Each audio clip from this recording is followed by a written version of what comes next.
ಬಂಧುಗಳೇ, ವೇದಿಕೆಯ ಮೇಲೆ ಉಪಸ್ಥಿತರಿರುವಂತಹ ಎಲ್ಲ ಗಣ್ಯರೇ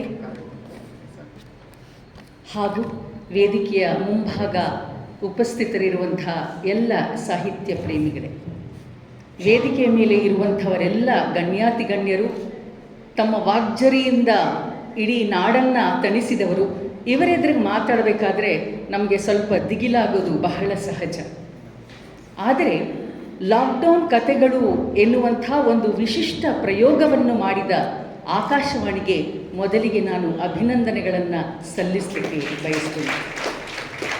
ಸಾಹಿತ್ಯ ಇಲ್ಲದ ಬದುಕನ್ನು ನಾವು ಕಲ್ಪಿಸಿಕೊಳ್ಳಲಿಕ್ಕೆ ಸಾಧ್ಯವೇ ಇಲ್ಲ. ಯಾವಾಗ ಮನಸ್ಸು ತಳಮಳಗೊಳ್ಳುತ್ತೋ ಆಗೆಲ್ಲ ಸಾಹಿತ್ಯ ನಮ್ಮ ಮನಸ್ಸನ್ನು ಶಾಂತಗೊಳಿಸ್ತಾ ಬಂದಿದೆ. ಹೇಗೆ ಭಗವದ್ಗೀತೆ, ಖುರಾನ್, ಬೈಬಲ್ಗಳನ್ನು ಓದಿದಾಗ ಮನಸ್ಸು ಸಂಸ್ಕಾರಗೊಳ್ಳುತ್ತೋ ಹಾಗೆಯೇ ಸಾಹಿತ್ಯದ ಓದು ಕೂಡ, ಅದರಲ್ಲೂ ಕಥೆ ಎನ್ನುವಂತಹ ಮೋಹಕ ಶಕ್ತಿ ಇದೆಯಲ್ಲ, ಅದು ಯಾರನ್ನು ಕೂಡ ಬಿಟ್ಟಿಲ್ಲ. ಅದೊಂದು ಚುಂಬಕ ಶಕ್ತಿ. ಕಥೆಗಳಿಗೂ ಬಾಲ್ಯಕ್ಕೂ ಅವಿನಾಭಾವವಾದ ಸಂಬಂಧ ಇದೆ. ಕತೆ ಹೇಳೋದು ಮತ್ತು ಕೇಳೋದು ಇದಿಷ್ಟು ಸೊಗಸು ಅಂದರೆ, ಬೆಳದಿಂಗಳ ರಾತ್ರಿಯಲ್ಲಿ ಅಮ್ಮನ ಕೈತುತ್ತು ತಿನ್ನುವಷ್ಟು ಸೊಗಸು ಮತ್ತು ಆಕಾಶದಲ್ಲಿ ನಕ್ಷತ್ರಗಳನ್ನು ನೋಡ್ತಾ, ಮೇಲೆ ನೋಡ್ತಾ ಹಾಗೆ ಮಲಗುವಷ್ಟು ಸೊಗಸು ಕಥೆಗಳನ್ನು ಕೇಳೋದು. ಕನ್ನಡ ಸಾಹಿತ್ಯ ಲೋಕದಲ್ಲಿ ದೊಡ್ಡ ಕಥಾ ಪರಂಪರೆಯೇ ಇದೆ. ಕಥೆ ಯಾಕೆ ಪ್ರಮುಖವಾಗುತ್ತೆ ಅಂದರೆ, ಅದು ನಮ್ಮ ಕಲ್ಪನಾ ಶಕ್ತಿಯನ್ನು ವಿಸ್ತರಿಸುತ್ತಾ ಹೋಗುತ್ತೆ. ದೃಶ್ಯ ಮಾಧ್ಯಮ ಬಂದ ಮೇಲೆ ಏನೇನು ಕಥೆಗಳಿದೆ ಅಥವಾ ಏನೇನು ದೃಶ್ಯಗಳಿದೆ ಅದೆಲ್ಲವೂ ನಮ್ಮ ಕಣ್ಮುಂದೆ ಬರುತ್ತೆ. ನಮ್ಮ ಕಲ್ಪನೆಯ ಮಿತಿ ಅಷ್ಟಕ್ಕೆ ಹೇರಿಕೊಳ್ತಾ ಹೋಗುತ್ತೆ. ಆದರೆ ನಾವು ಅಜ್ಜಿಯ ಮಡಿಲಿನಲ್ಲೋ ಅಪ್ಪನ ತೋಳಿನಲ್ಲೋ ಕಥೆಯನ್ನು ಕೇಳ್ತಾ ಕಣ್ಮುಚ್ಚಿದಾಗ ಅವ್ರು ಹೇಳ್ತಾ ಇದ್ರಲ್ಲ, ರಾಜಕುಮಾರನ ಕಥೆನೋ ರಾಜಕುಮಾರಿ ಕಥೆನೋ, ಕಾಗಕ್ಕ ಗುಬ್ಬಕ್ಕ ಇರ್ಬೋದು, ಅರಮನೆ ಇರ್ಬೋದು, ಯಾವುದೇ ಕಥೆ ನಮ್ಮ ಕಲ್ಪನಾ ಲೋಕವನ್ನು ವಿಸ್ತರಿಸ್ತಿತ್ತು. ನಮ್ಮ ಒಳಗಿನ ಅವ್ಯಕ್ತವಾದ ಪ್ರತಿಭೆ ಏನಿತ್ತು ಅದಕ್ಕೆ ತಕ್ಕಂತಹ ಮೂರ್ತ ರೂಪವನ್ನು ನಮ್ಮ ಕಣ್ಮುಂದೆ ನಾವೇ ಕಲ್ಪಿಸ್ಕೊಳ್ತಿದ್ವಿ. ಯಾರೋ ಕಲ್ಪಿಸಿದ ಚಿತ್ರವನ್ನು ನಾವು ಆವಹಿಸ್ಕೊಳ್ತಾ ಇರಲಿಲ್ಲ, ನಮ್ಮದೇ ಆದ ಚಿತ್ರವನ್ನು ನಾವು ಕಟ್ಟಿಕೊಳ್ತಾ ಇದ್ವಿ. ಕಥೆಗೆ ಇರುವಂಥ ಬಹುದೊಡ್ಡ ಶಕ್ತಿ ಅದು. ಅಂಥ ಕಥೆಗಳನ್ನು ಇವರು ರೂಪಿಸೋದಕ್ಕೆ ಆಕಾಶವಾಣಿಯವರು ಪ್ರಯತ್ನ ಪಟ್ಟಿದ್ದಾರೆ. ಆದರೆ ಕಾಲಘಟ್ಟ ಬೇರೆ ಇತ್ತು. ಏಕೆಂದರೆ ಬದಲಾದ ಕಾಲಘಟ್ಟದಲ್ಲಿ ಕೋವಿಡ್ ಅನ್ನುವಂತಹ ಒಂದು ಏನು ರೋಗ ಬಂತು, ಆ ರೋಗ ನಮ್ಮೆಲ್ಲರನ್ನು ಒಂದು ಕಾಲ ಬ್ರೇಕ್ ಹಾಕಿ ನಿಲ್ಲಿಸ್ತು. ಕಾಲದಿಂದ ಕಾಲಕ್ಕೆ ಹೊಸ ಹೊಸ ಕಾಯಿಲೆಗಳು ಮನುಷ್ಯನ ಅಹಂಕಾರವನ್ನು ತಗ್ಗಿಸ್ತಾ ಬಂದಿದೆ. ಯಾವಾಗ ನಾನೇ ಮೇಲು ಅಂತ ಮನುಷ್ಯ ಅಹಂಕಾರದಿಂದ ಮೆರೀತಿದ್ದಾನೋ ಆಗೆಲ್ಲ ಹೊಸ ಕಾಯಿಲೆಗಳು ಹುಟ್ಟುಕೊಂಡಿದೆ. ಕಾಲರ ಇರಬಹುದು, ಪ್ಲೇಗ್ ಇರ್ಬೋದು, ಮಲೇರಿಯಾ ಇರ್ಬೋದು, ಈಗ ಹೊಸ ಕಾಯಿಲೆ ಕೋವಿಡ್ ಅನ್ನುವಂಥದ್ದು. ಏಕೆಂದರೆ ಮನುಷ್ಯರ ನಡುವಿನ ಪ್ರೀತಿ, ಸ್ನೇಹ, ಸಂಬಂಧ ಎಷ್ಟು ಗಟ್ಟಿಯಾಗಿದೆ ಅನ್ನುವುದನ್ನು ಪರೀಕ್ಷೆ ಮಾಡಲಿಕ್ಕಾಗಿ ಇಂಥ ಕಾಯಿಲೆ ಬರುತ್ತೇನೋ ಅನ್ನುವಂಥ ಅನುಮಾನ ಹುಟ್ಟಿಸುವಂಥ ಕಾಯಿಲೆ ನಮ್ಮ ಸಮಾಜದಲ್ಲಿ ಬಂತು. ಕೋವಿಡ್ ಕಾಲದಲ್ಲಿ ಸಂಬಂಧಗಳೆಷ್ಟು ಮುಖ್ಯ ಆಯಿತು, ಪ್ರೀತಿ ಎಷ್ಟು ಮುಖ್ಯ, ನಮ್ಮ ಕುಟುಂಬ ಎಷ್ಟು ಮುಖ್ಯ, ಸಮಾಜದಲ್ಲಿ ನಾವು ಎಷ್ಟು ಶಾಶ್ವತವೋ ನಶ್ವರನೋ ಇದನ್ನೆಲ್ಲ ತಿಳಿಸಿದಂಥ ಕೋವಿಡ್ ಕಾಲದಲ್ಲಿ ಒಂದು ಸಮಯ ಬಂತು, ಅದು ಲಾಕ್ಡೌನ್. ಆ ಲಾಕ್ಡೌನ್ ಸಮಯದಲ್ಲಿ ನಾವು ಒಬ್ಬರನ್ನೊಬ್ಬರು ಭೇಟಿ ಮಾಡಲು ಕೂಡ ಸಾಧ್ಯವಾಗ್ತಿರ್ಲಿಲ್ಲ. ಅಂಥ ಸಂದರ್ಭದಲ್ಲಿ ಮೇಲಿನಿಂದ ಕಥೆಗಳನ್ನು ತರಿಸಿಕೊಂಡು ಆಕಾಶವಾಣಿಯವರು ಪ್ರಸಾರ ಮಾಡಿದರು. ಆ ಕಾಲದಲ್ಲಿ ಯಾವ ಅನುಭವಗಳು ವೈಯಕ್ತಿಕವಾಗಿದ್ದವೋ ಅದು ಸಾರ್ವತ್ರಿಕ ಕೂಡ ಅನ್ನುವಂಥದ್ದನ್ನು ಎಲ್ಲರ ಮುಂದೆ ತೆರೆದಿಟ್ಟಂಥ ಒಂದು ವಿಶಿಷ್ಟವಾದ ಪ್ರಯತ್ನ. ಯಾರೂ ಒಬ್ಬರನ್ನೊಬ್ಬರು ಭೇಟಿಯಾಗದಿದ್ದರೂ ನಾವು ಬ್ಯಾಂಕರ್ಗಳು ಇಡೀ 365 ದಿವಸ ಕೆಲಸವನ್ನು ಮಾಡಿದ್ವಿ. ಕೋವಿಡ್ ಮತ್ತು ಲಾಕ್ಡೌನ್ ಸಮಯದಲ್ಲಿ ಕೂಡ ನಮಗೆ ಒಂದು ದಿನವೂ ರಜೆ ಇರಲಿಲ್ಲ. ಆದರೆ ಈ ಸಮಯದ ನಮ್ಮ ಅನುಭವಗಳು ಮತ್ತಷ್ಟು ವಿಶಿಷ್ಟವಾಗಿದ್ವು. ಏಕೆಂದರೆ ಮನೆಯಲ್ಲಿ ಬಿಟ್ಟರೆ ಹೊರಗಡೆನೇ ಬಿಡಲ್ಲ, ಯಾವ ಕಾರಣಕ್ಕೂ ಹೊರಗಡೆ ಹೋಗೋಂಗಿಲ್ಲ. ಆದರೆ ಬ್ಯಾಂಕಿಗೆ ಹೋಗ್ಬೋದು ಅನ್ನೋ ಕಾರಣಕ್ಕೆ ಪ್ರತಿನಿತ್ಯ ಪಾಸ್ಬುಕ್ ಇಟ್ಕೊಂಡು ಬ್ಯಾಂಕಿಗೆ ಬರ್ತಿದ್ದಂಥ ವೃದ್ಧರಿದ್ದರು. ಏಕೆಂದರೆ ಯಂಗ್ಸ್ಟರ್ಸ್ ಮನೆಯಲ್ಲಿ ಕೂತು ಟಿ ವಿ ಮೊಬೈಲ್ ನೋಡ್ತಿದ್ರು. ಆದರೆ ವಯಸ್ಸಾದವರಿಗೆ ಸಂಬಂಧಗಳೇ ಮುಖ್ಯವಾಗಿತ್ತು, ಮನುಷ್ಯರ ಜೊತೆಗಿನ ಸಂವಹನ ಮುಖ್ಯವಾಗಿತ್ತು. ಹಾಗಾಗಿ ಕೆಲವರಂತೂ ಪ್ರತಿನಿತ್ಯ ಪಾಸ್ಬುಕ್ ಹಿಡ್ಕೊಂಡು ಪೊಲೀಸ್ನವ್ರಿಗೆ ನಾವು ಬ್ಯಾಂಕಿಗೆ ಹೋಗ್ತಾ ಇದ್ದಿದ್ದು ತೊಗೊಳ್ಳಿಕ್ಕೆ ಅಂತ ಹೇಳಿ ಬರ್ತಾ ಇದ್ದಂಥ ಕಾಲ ಇತ್ತು. ಅಂದರೆ ಮನುಷ್ಯರ ನಡುವಿನ ಆ ಪ್ರೀತಿ ಸ್ನೇಹ ಸಂಬಂಧ ಏನಿದೆ ಅದೆಷ್ಟು ಮುಖ್ಯ ಅನ್ನುವುದು ವೃದ್ಧರನ್ನು ಕಂಡಾಗ ನಮಗೆ ಗೊತ್ತಾಗುತ್ತೆ. ಇಲ್ಲಿ ಎಲ್ಲ ಕಥೆಗಳು ನುರಿತ ಕಥೆಗಾರರಿಂದ ಬಂದಿದೆ ಅಂತ ಹೇಳೋಕ್ಕಾಗಲ್ಲ. ಏಕೆಂದರೆ ಇದನ್ನು ಓದುಗರಿಂದ ಅವರು ಆಹ್ವಾನಿಸಿತು. ಕೆಲವು ನುರಿತ ಕೈಗಳಿವೆ, ಹಲವು ಕಥೆಗಾರರು ಹುಟ್ಟಿಕೊಂಡಿದ್ದಾರೆ. ಹಲವು ಕಥೆಗಾರರ ಹುಟ್ಟಿಗೆ ಈ ಒಂದು ಕಥಾ ಸರಣಿ ಒಂದು ದೊಡ್ಡ ಪ್ರೋತ್ಸಾಹವನ್ನು ನೀಡಿದೆ. ಇಲ್ಲಿ 75 ಕಥೆಗಳ ಕುರಿತಾಗಿ ನಾನು ಮಾತನಾಡಲಿಕ್ಕೆ ಸಮಯ ಇಲ್ಲ. ನನಗೆ ಕೊಟ್ಟಿರೋದು ಕೇವಲ 20 ನಿಮಿಷ. ಆ 20 ನಿಮಿಷಗಳ ಅವಧಿಯಲ್ಲಿ ಎಷ್ಟು ಸಾಧ್ಯವೋ ಅಷ್ಟು ಕಥೆಗಳ ಪರಿಚಯವನ್ನು, ಇದು ಕಥೆಗಳ ವಿಮರ್ಶೆಯಲ್ಲ, ಕಥೆಗಳ ಪರಿಚಯವನ್ನು ನಾನು ಮಾಡಿಕೊಡ್ತೇನೆ. ಏಕೆಂದರೆ ಎಲ್ಲ ಕಥೆಗಳ ಬಗ್ಗೆ ನಾನೇ ಹೇಳಿದರೆ ಲೋಕಪ್ನವರು ನನ್ನನ್ನು ಬೈತಾರೆ. ಏಕೆಂದರೆ ಪುಸ್ತಕವನ್ನು ಯಾರು ಕೊಳ್ಳುವ ಅವಶ್ಯಕತೆಯೇ ಇರೋದಿಲ್ಲ. ಕೇವಲ ರುಚಿ ತೋರಿಸುವ ಕೆಲಸವನ್ನು ನಾನು ಮಾಡ್ತೀನಿ. ಪೂರ್ಣ ರಸಾಸ್ವಾದನೆ ಪುಸ್ತಕವನ್ನು ತೆಗೆದುಕೊಂಡು ನೀವೇ ಓದಬೇಕು. ಗೀತಾ ಕುಂದಾಪುರ ಅವರ ಮತ್ತೆ ಮಡಿಲಿಗೆ ಕಥೆ ಒಂದಿಷ್ಟು ಯೋಚನೆಗೆ ಹಚ್ಚುತ್ತೆ.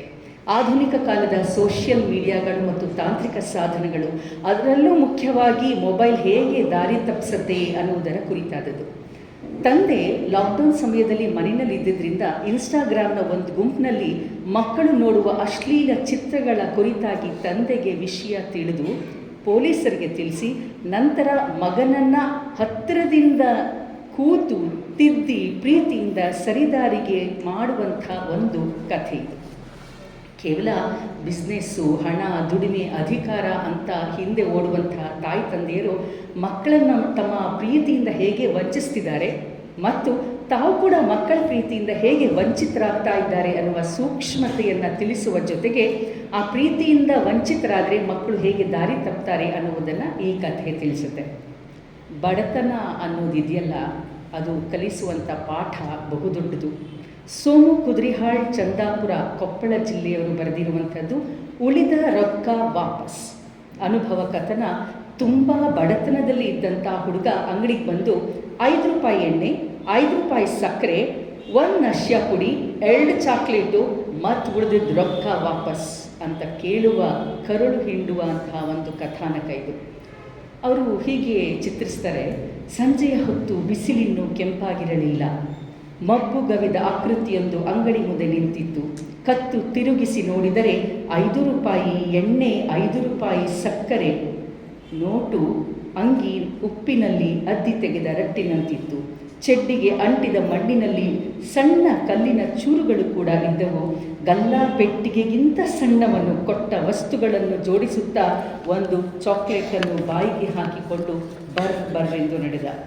ಈ ಒಂದು ವಿವರಣೆಯಲ್ಲಿ ಬೆವರಿನ ಉಪ್ಪಿನಿಂದ ರಟ್ಟಿನಂತಾಗಿದ್ದಂಥ ಬಟ್ಟೆಯ ಚಿತ್ರಣ ಮತ್ತು ಗಲ್ಲಾ ಪೆಟ್ಟಿಗೆಗಿಂತ ಚಿಕ್ಕದಾಗಿದ್ದ ಹುಡುಗ, ಅಂದರೆ ಬಡತನದ ತೀವ್ರತೆ ಎಷ್ಟಿತ್ತು ಅನ್ನೋದನ್ನು ತಿಳಿಸುವಂಥ ಈ ಕತೆ ಹೊಸ ಕತೆಗಾರನ ಹುಟ್ಟಿ ಕೂಡ ಕಾರಣವಾಗಿದೆ ಅಂದರೆ ಅದು ಅಭಿನಂದನಾರ್ಹ. ದಿವಾಕರ ಹೆಗಡೆ ಅವರ ಬದುಕಿನ ವ್ಯಾಪಾರ ಕಥೆ ಲಾಕ್ಡೌನ್ ಸಮಯದಲ್ಲಿನ ಬದುಕಿನ ಮತ್ತೊಂದು ಮುಖವನ್ನು ಬಹು ಸೂಕ್ಷ್ಮವಾಗಿ ಮತ್ತು ಅಷ್ಟೇ ಚುರುಕಾಗಿ ಚಿತ್ರಿಸುತ್ತೆ.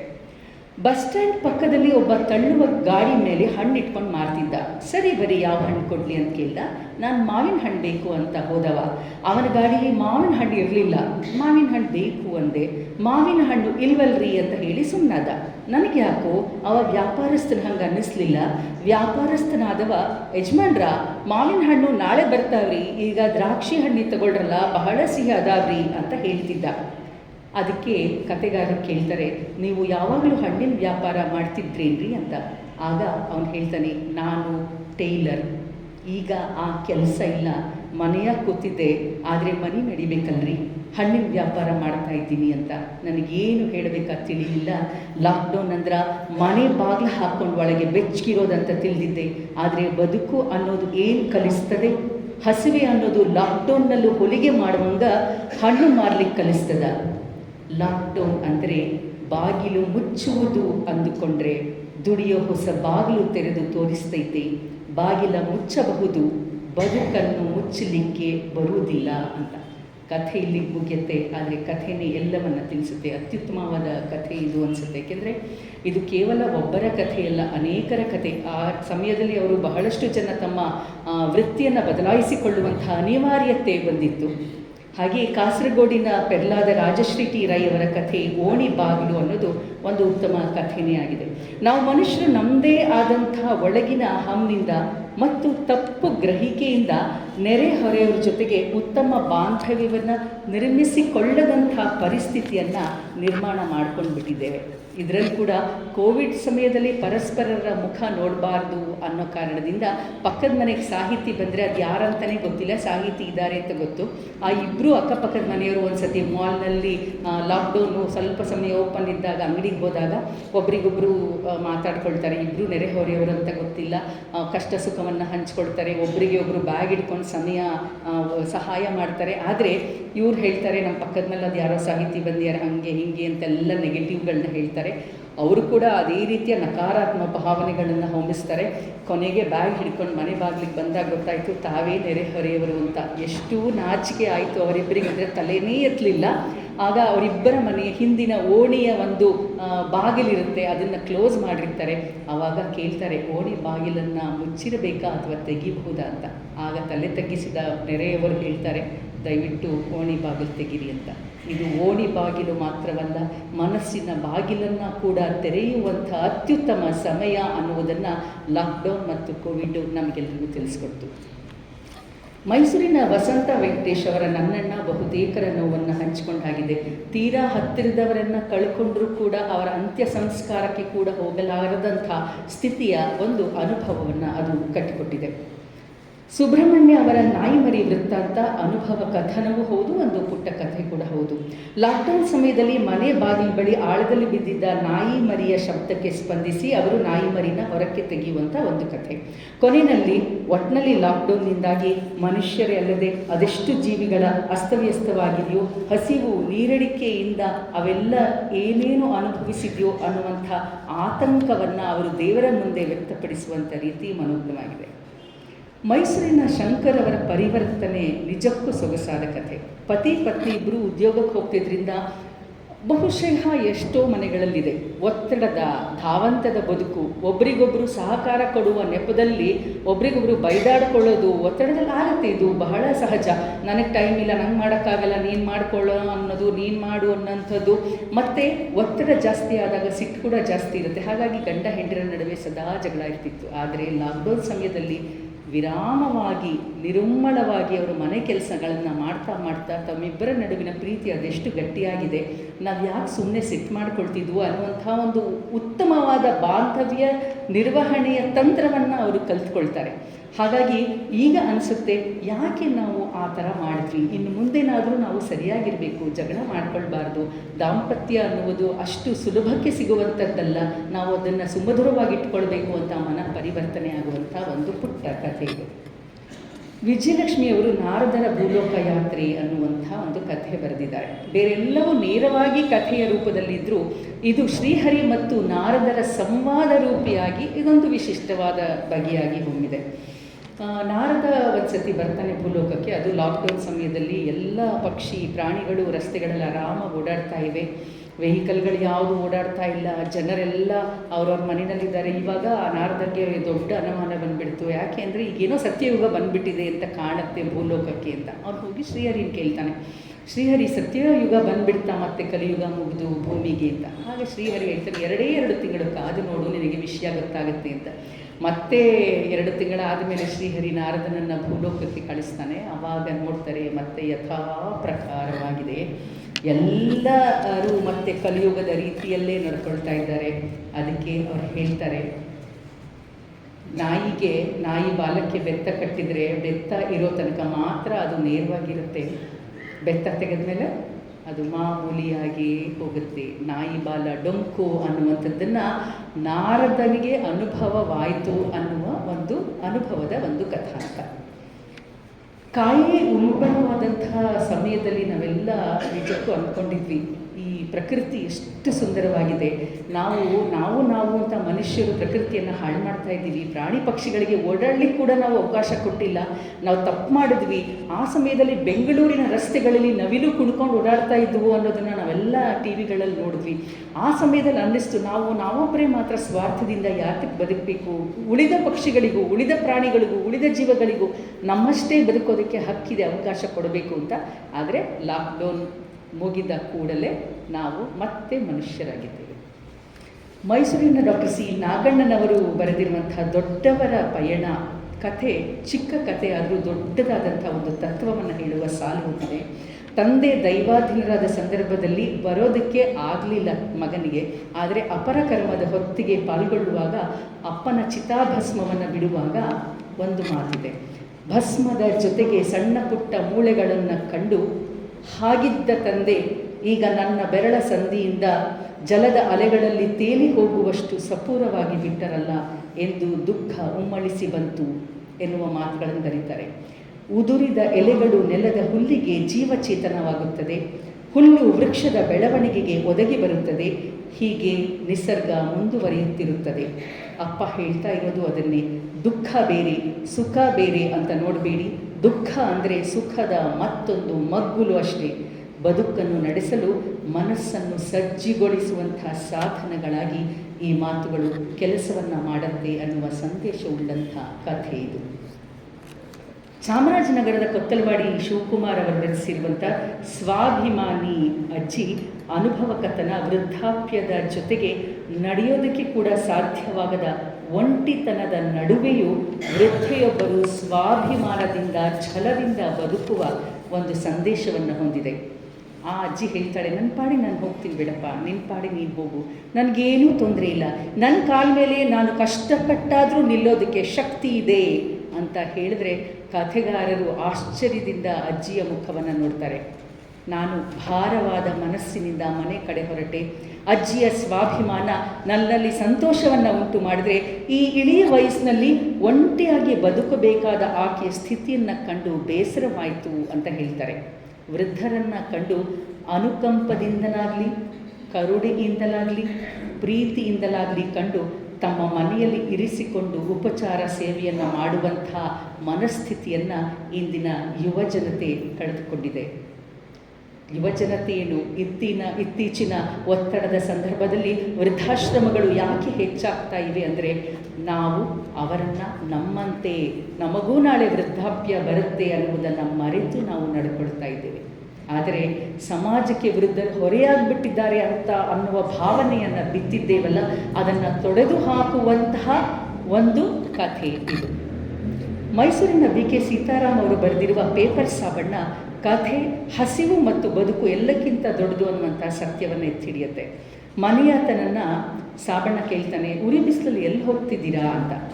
ಆಗ ಮನೆಯಾತ ಹೇಳ್ತಾನೆ, ನಂದಿಲ್ಲಪ್ಪ, ಇವತ್ತು ಮುಸ್ಲಿಮರ ಹಬ್ಬ, ನಿಮ್ಮವರೆಲ್ಲರೂ ಹೊಸ ಬಟ್ಟೆ ತೊಟ್ಟು ಈದ್ಗಾ ಮೈದಾನದಲ್ಲಿ ನಮಾಜ್ ಮಾಡಬೇಕು, ಒಬ್ರಿಗೊಬ್ರು ತಬ್ಬಿ ಸಂತೋಷ ಪಡಬೇಕು, ನೀನು ಯಾಕೆ ಇವತ್ತು ಕೆಲಸಕ್ಕೆ ಬಂದೆ ಅಂತ ಕೇಳ್ತಾರೆ. ಆಗ ಸಾಬಣ್ಣ ಹೇಳ್ತಾನೆ, ಏನು ಹಬ್ಬ ಸ್ವಾಮಿ, ನನ್ನ ಇಂದಿನ ದುಡಿಮೆಯಿಂದ ನಾಳೆ ನಮಗೆಲ್ಲ ಊಟ, ನಾನು ಈಗ ಮೈದಾನಕ್ಕೆ ಹೋದರೆ ನಾಳೆ ಎಲ್ಲರೂ ಉಪವಾಸ. ಇಷ್ಟು ಮಾತು ಸಾಕು ಇಡೀ ಕಥೆಯ ಸಾರಾಂಶವನ್ನು ಕಟ್ಟಿಕೊಡೋದಕ್ಕೆ. ಚಂದ್ರಕಲಾ ಕುಮಾರ್ ಅವರು ಸಂಬಂಧ ಬೆಸೆದ ಕೊರೋನಾ ಅನ್ನುವ ಕಥೆಯಲ್ಲಿ ಬಹುತೇಕರ ಮನೆಗಳಲ್ಲಿ ನಡೆಯುವಂಥ ಕಥೆಗಳನ್ನು ಹೇಳಿದ್ದಾರೆ. ಲಾಕ್ಡೌನ್ನಿಂದಾಗಿ ಪೇಟೆಯಿಂದ ವಾಪಸ್ ಬಂದಂಥ ಇಡೀ ಕುಟುಂಬ ಹಿರಿಯರ ಆರೋಗ್ಯ ಸುಧಾರಣೆ ಆಗುತ್ತೆ, ಮನೆಯಲ್ಲಿ ಸಂತೋಷ ನೆಲೆಸುತ್ತೆ, ಮತ್ತು ನಾವೆಲ್ಲ ಒಗ್ಗಟ್ಟಿನಿಂದ ಒಟ್ಟಾಗಿ ಇರಬಹುದು ಎನ್ನುವಂಥ ಆಶಾಭಾವನೆಯನ್ನು ತರುತ್ತೆ ಅನ್ನುವಂಥ ಚಿತ್ರಣವನ್ನು ಕಟ್ಟಿಕೊಟ್ಟಿದ್ದಾರೆ. ಇನ್ನು ಡಾಕ್ಟರ್ ಹರ್ಷಿತಾ ಅವರು ನನ್ನ ಆನ್ಲೈನ್ ಕ್ಲಾಸ್ ಅಂತ ಬರೀತಾರೆ. ನಮಗೆಲ್ಲ ವೆಬಿನಾರ್ ಗೊತ್ತಿತ್ತು, ವಿಡಿಯೋ ಕಾಲ್ ಗೊತ್ತಿತ್ತು, ವಿಡಿಯೋ ಕಾನ್ಫರೆನ್ಸ್ ಗೊತ್ತಿತ್ತು, ಆದರೆ ಆನ್ಲೈನ್ ಕ್ಲಾಸ್ ಅನ್ನೋದು ಗೊತ್ತೇ ಇರಲಿಲ್ಲ. ಅವರು ಮೊದಲ ಬಾರಿಗೆ ಪೂರ್ವ ತಯಾರಿ ಇಲ್ಲದೆ, ಅಂದರೆ ಹೆಚ್ಚು ವಿಷಯ ಗೊತ್ತಿಲ್ಲದೆ, ಆನ್ಲೈನ್ ಕ್ಲಾಸಲ್ಲಿ ಏನೇನು ಫಜೀತಿ ಆಗ್ಬೋದು ಅಂತ ಗೊತ್ತಿಲ್ಲದೆ ಕ್ಲಾಸ್ ತಗೊಂಡು ಚಿತ್ರ ಎಲ್ಲ ಉಲ್ಟಾಗಿ ಹುಡುಗರೆಲ್ಲ ಅವರನ್ನು ರೇಗಿಸಿ ಚುಡಾಯಿಸಿ ಎಲ್ಲ ಮಾಡಿದ್ಮೇಲೆ ಅವ್ರಿಗೆ ಗೊತ್ತಾಯಿತು ಎಲ್ಲೆಲ್ಲೋ ನಮ್ಮ ತಪ್ಪುಗಳಿದೆ, ಆನ್ಲೈನ್ ಕ್ಲಾಸ್ಗೆ ಪೂರ್ವ ತಯಾರಿ ಬೇಕು, ಹೆಚ್ಚಿನ ನಾಲೆಡ್ಜ್ ಬೇಕು ಅನ್ನುವಂಥದ್ದು ಗೊತ್ತಾಗುತ್ತೆ. ಮುಂದಿನ ತರಗತಿಗಳಿಂದ ಅವರು ತಿಳ್ಕೊಳ್ತಾರೆ, ಅದರ ಬಗ್ಗೆ ಹೆಚ್ಚಿನ ವಿವರಗಳನ್ನು ಪಡೀತಾ ಹೋಗ್ತಾರೆ, ಜ್ಞಾನವನ್ನು ಪಡೀತಾ ಹೋಗ್ತಾರೆ. ಇದು ಅವರ ಅನುಭವ ಮಾತ್ರವಲ್ಲ, ನಮ್ಮೆಲ್ಲರ ಅನುಭವ ಕೂಡ. ಕಾಳಿಗುಂಡಿ ಶಿವಕುಮಾರ್ ಅವರ ಬದಲಾವಣೆ ಅನ್ನುವ ಕತೆ ಕೆಲವು ಸಾಲುಗಳು ತುಂಬ ಹಿತವಾಗಿದೆ. ಬಾಲ್ಯದಿಂದ ಇವಳಿಗೆ ಎಷ್ಟು ಹಠ, ತನಗೆ ಕಾಣಿಸಿದ್ದನ್ನು ಪಡ್ಕೊಳ್ಳೇಬೇಕು ಅನ್ನುವ ಸ್ವಭಾವದಗಳು. ಅಂಥ ರಶ್ಮಿಯ ಈ ನಡವಳಿಕೆ ನಿಜಕ್ಕೂ ಅಚ್ಚರಿ ಮೂಡಿಸಿತು. ಇವೆಲ್ಲವನ್ನು ಕೋವಿಡ್-19 ದೂರ ಮಾಡಿದೆ. ಜೀವನದಲ್ಲಿ ಏನೆಲ್ಲ ಇದ್ದರೂ ಸಹ ಮಾನವೀಯ ಸಂಬಂಧಗಳು ಇಲ್ಲದಿದ್ದರೆ ಅದು ವ್ಯರ್ಥ ಅಂತ ಅವಳಿಗೆ ಜ್ಞಾನೋದಯ ಮೂಡಿದೆ ಅಂತ ತಂದೆ ಹೇಳ್ತಾರೆ. ಇಂಥ ಜ್ಞಾನೋದಯ ಕ್ಷಣಿಕಕ್ಕಾದರೂ ಕೆಲವರಿಗೆ ಬಂದಿದ್ದು ಆ ಕಾಲದಲ್ಲಿ ಮಾತ್ರ. ಇನ್ನೊಂದು 2-3 ಕಥೆಗಳನ್ನು ಮಾತ್ರ ನಾನು ಹೇಳಿ ನನ್ನ ಮಾತನ್ನು ಮುಗಿಸ್ತೀನಿ, ಸಮಯ ಆಗ್ತಾ ಬಂದಿದೆ. ಮಾಲತಿ ಹೆಗ್ಗಡೆಯವರ ಸೆಳೆತ ಕಥೆಯಲ್ಲಿ ದೂರಗಳಿಂದ ಹೆಚ್ಚಿನ ಸಂಬಳಕ್ಕೆ ಅಂತ ದೊಡ್ಡ ದೊಡ್ಡ ಶಹರಗಳಿಗೆ ಬಂದು ಲಾಕ್ಡೌನ್ನಲ್ಲಿ ಸಿಲುಕೊಂಡಾಗ ವಾಪಸ್ ಊರಿಗೆ ಹೋಗೋಕ್ಕಾಗದೆ ಪರದಾಡುವಂಥ ಚಿತ್ರಣ ಇದೆ. ಯಾತಕ್ಕಾಗಿ ಹಣದ ಹಿಂದೆ ಬಿದ್ವೋ, ನಮ್ಮೂರಿನಲ್ಲೇ ಸ್ವಲ್ಪ ಕಡಿಮೆ ಹಣ ಇದ್ದರೂ ನಾವು ಚೆನ್ನಾಗಿ ಬದುಕಬಹುದಿತ್ತು ಅಂಥೇಳಿ ಸುಮಾರು 30, 40, 50, 60 ಕಿಲೋಮೀಟರ್ ಕಾಲ್ನಡಿಗೆಯಲ್ಲಿ ನಮ್ಮೂರಿನಿಂದ ನಾವು ಹೋಗ್ತಾ ಇದ್ವಲ್ಲ ಮಾದೇಶ್ವರನ ಬೆಟ್ಟಕ್ಕೆ ತಿರುಪತಿ ಯಾತ್ರೆ ಅಂತ, ಆ ಥರ ನಮ್ಮೂರಿಗೆ ವಾಪಸ್ ಹೋಗೋಣ ಅಂತ ಕಾಲು ನಡಿಗೆಯಲ್ಲಿ ಊರನ್ನು ಸೇರಿದಂತಹ ದಾರುಣವಾದ ಚಿತ್ರವನ್ನು ಇವರು ಕಟ್ಟಿಕೊಡ್ತಾರೆ. ಟೇಲರ್ ಒಬ್ಬರು ಹಣ್ಣನ್ನು ಮಾರುವಂಥ ಕಥೆಯ ಪ್ರಸ್ತಾಪವನ್ನು ಈಗಾಗಲೇ ನಾನು ಮಾಡಿದ್ದೆ. ಅದೇ ರೀತಿ ಸುರೇಂದ್ರನಾಥ್ ಸಾತ್ವಿಕ್ ಅವರ ಶುಚಿಯ ಮೇಷ್ಟ್ರು ಕತೆ ಕೂಡ ಮೇಷ್ಟ್ರಾಗಿದ್ದವರು, ಅಂದರೆ ಬಹುತೇಕ ಅವರು ಪ್ರೈವೇಟ್ ಸ್ಕೂಲ್ನಲ್ಲಿ ಮೇಷ್ಟ್ರಾಗಿದ್ದರು ಅಂತ ಕಾಣುತ್ತೆ. 3-4 ತಿಂಗಳ ಸಂಬಳ ಇರಲಿಲ್ಲ. ಲಾಕ್ಡೌನ್ನಿಂದ ತೆರವಾದ ಸಮಯದಲ್ಲಿ ಸಂಸಾರ ನಡೆಸೋಕ್ಕೆ ಅಂತ ಹೋಟೆಲ್ ಒಂದರಲ್ಲಿ ಸರ್ವರ್ ಆಗಿ ಕೆಲಸ ಮಾಡ್ತಿರ್ತಾರೆ. ಮುಖಕ್ಕೆ ಗೌಸ್ ಹಾಕ್ಕೊಂಡಿದ್ದಾರೆ, ಯಾರಿಗೂ ತಾವು ಯಾರು ಅಂತ ತಿಳಿಬಾರ್ದು ಅಂತ. ಆದರೆ ಶುಚಿಗೆ ಗೊತ್ತಾಗೋಗುತ್ತೆ, ಇದು ಬಹುತೇಕ ನಮ್ಮ ಮೇಷ್ಟ್ರ ಥರನೇ ಇದ್ದಾರೆ, ನಮ್ಮ ಮೇಷ್ಟ್ರ ಥರನೇ ಇದ್ದಾರೆ ಅಂತಂದು ಹೇಳಿ ಹತ್ತಿರ ಬಂದಾಗ ನಿಮ್ಮ ಹೆಸರೇನು, ನೀವು ನಮ್ಮ ಮಾಸ್ಟರ್ ಸರ್ ಅಂತ ಕೇಳ್ತಾಳೆ. ಅವಾಗ ಹೇಳ್ತಾರೆ, ದಯವಿಟ್ಟು ಈ ವಿಷಯವನ್ನು ಯಾರಿಗೂ ಹೇಳಬೇಡಪ್ಪ, ಅದು ಅಗೌರವ ಅಂತಲ್ಲ, ಆದರೆ ಶಿಷ್ಯರ ಮುಂದೆ ಅವರ ಕಣ್ಣಿಗೆ ನಾನು ಹೇಗೆ ಕಾಣ್ತೀನೋ ಎನ್ನುವಂಥ ಒಂದು ಆತಂಕದಿಂದ ಯಾರಿಗೂ ಹೇಳಬೇಡ, ಇದು ನನ್ನ ಕುಟುಂಬ ನಿರ್ವಹಣೆಗಾಗಿ ನಾನು ತೆಗೆದುಕೊಂಡ ನಿರ್ಧಾರ ಅಂತ ಮನಕಲುಕುವಂಥ ಒಂದು ಘಟನೆಯನ್ನು ಹೇಳ್ತಾರೆ. ಇಂಥ ಅನೇಕ ಪ್ರಸಂಗಗಳು ನಮ್ಮ ಸಮಾಜದಲ್ಲಿ ಆ ಕಾಲದಲ್ಲಿ ನಡೆದಿದೆ.